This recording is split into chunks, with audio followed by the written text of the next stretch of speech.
We've turned to them every time we had a cough. Popular brands like Corex and Fencidil, which together make up more than a third of India's cough syrup market, were banned by the Health Ministry, which cracked down not just on these, but 344 combination drugs, that is, drugs that have 2 or more active drugs in a single dosage form.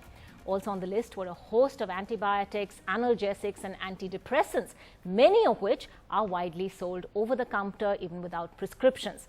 Have we unknowingly been having medicines that were not only not beneficial but could actually harm us? Pharmaceutical companies, not surprisingly, say they've been wronged. Some of them have already moved court, like Pfizer, which has been allowed to carry on selling Corex cough syrup, for now at least. The government cracking down on over 300 cocktail drugs, amongst them popular cough syrup Corex, manufactured by Pfizer.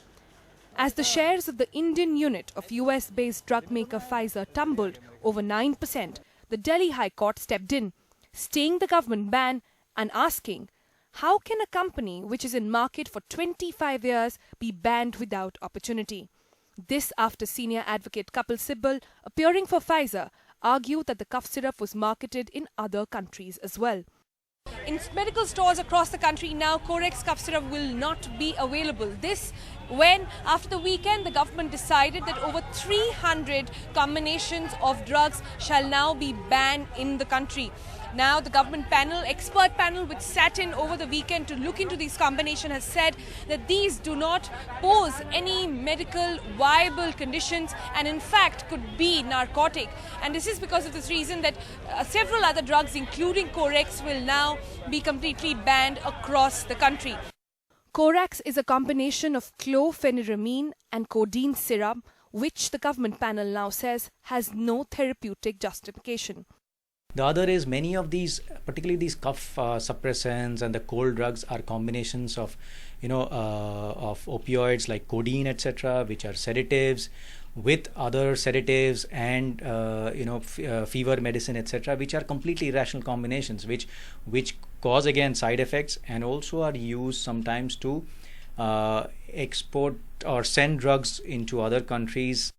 Another popular drug that has gone off shelves is Fencidil, also a codeine-based cough syrup which accounts for about a third of Indian cough syrup market.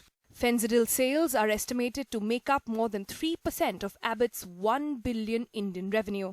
The company termed the Health Ministry's decision to ban their drug as a unilateral approach. As far as the industry obviously is going to get hit because it's a big market. All the Indian players, Indian pharmaceutical industries are coming up with a whole lot of these fixed drugs combination which are very prevalent from small to big companies.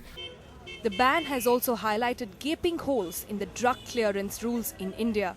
Experts say the banned combinations entered the Indian market based on approvals from regulators of individual states rather than the central government, as is legally required. In New Delhi, I'm Sonal Mehrotra, NDTV.